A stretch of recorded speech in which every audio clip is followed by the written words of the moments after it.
आज 15 अगस्त है। मैं स्वतंत्रता दिवस की पूरे देशवासियों को बहुत बहुत बधाई और शुभकामनाएं देना चाहता हूं। साथ ही साथ हम उन तमाम महापुरुषों को, सबसे पहले राष्ट्रपिता महात्मा गांधी,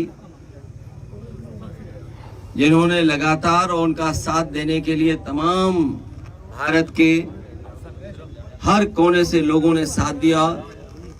राष्ट्रपिता महात्मा गांधी के आह्वान और लगातार क्रांतिकारियों के संघर्ष और अनगिनत लोगों की कुर्बानी के बाद हमें भारत देश आज़ादी और भारत देश को आज़ादी दिलाने में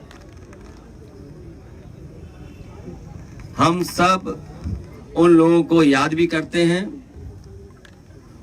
और आज के दिन ये संकल्प लेते हैं कि जो सपने स्वतंत्रता सेनानियों ने देखे थे, उन सपनों को पूरा करने के लिए लगातार हम लोग काम करते रहेंगे। हाँ, एक तरफ मणिपुर जैसी प्रदेश में जो घटना हुई, वो दुनिया में कहीं भी किसी देश में ऐसा नहीं हुआ होगा।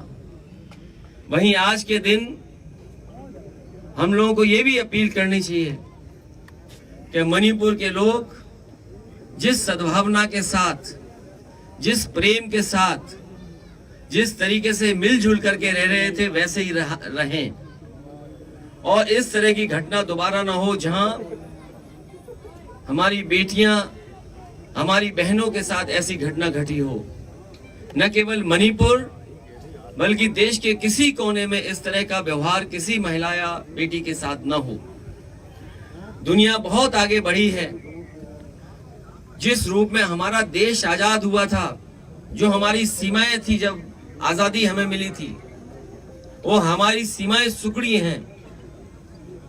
सरकारें जो भी रही हों, लेकिन कहीं ना कहीं हमारे भारत जो आजाद हुआ था उस समय जो हमारी सीमाएं थीं, उन सीमाओं को सिकोड़ने का काम पड़ोसी देशों ने किया है। आज के दिन 15 अगस्त जब पूरा देश स्वतंत्रता दिवस मना रहा है, तो हमें भी ये संकल्प लेना चाहिए कि जिस कुर्बानी और जिस संघर्ष के बाद आजादी मिली हमारे देश को, हमारा देश जहां मजबूत हो, वहीं सीमाएं भी हमारी बहुत सुरक्षित रहें। मैं एक बार फिर आपके माध्यम से पूरे देशवासियों को स्वतंत्रता दिवस की बहुत बहुत बधाई देना चाहता हूं। जो हमारी समस्या है उनका हम आकलन करें अगर, तो लोकतंत्र में जो स्वतंत्रता होती है उसमें हम कहां खड़े हैं, हम प्रेस की आजादी में कहां खड़े हैं, हम करप्शन में कहां खड़े हैं। ये कहने को तो ठीक है, हमारा डेमोग्राफिक जो पैटर्न है, कम उम्र के लोग ज्यादा हैं। जो भारत की आबादी में 40 साल से नीचे वालों की संख्या बहुत है। अगर हमारी संख्या 40 साल से ज्यादा लोगों की है, तो वहीं हमारी जिम्मेदारी भी बड़ी बनती है कि इन नौजवानों के हाथ में नौकरी और रोजगार और सरकार ऐसी व्यवस्था बनाए जिससे इनके सपने पूरे हो सकें।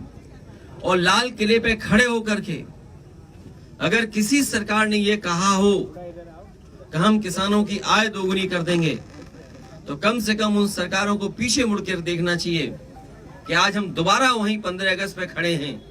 क्या हमारे देश के गरीबों की, किसानों की आय दोगुनी हो गई?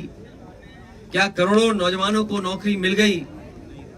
और जो संतुलन बनाना चाहिए सरकार को, आज जिस तरीके से महंगाई है, खाने पीने की चीजों से लेकर के डीजल पेट्रोल की, ये हमारे देश के लिए चिंता का विषय है। क्योंकि अगर इसी तरह महंगाई बढ़ती रही और लोगों के हाथ में नौकरी और रोजगार नहीं हुए, तो हमारा देश कहां जा रहा है, इस पर सोचना होगा। करना है अब हमको, हमें कैसा भारत चाहिए, समाजवादी अखिलेश के संग समाज के पथ पर आइए।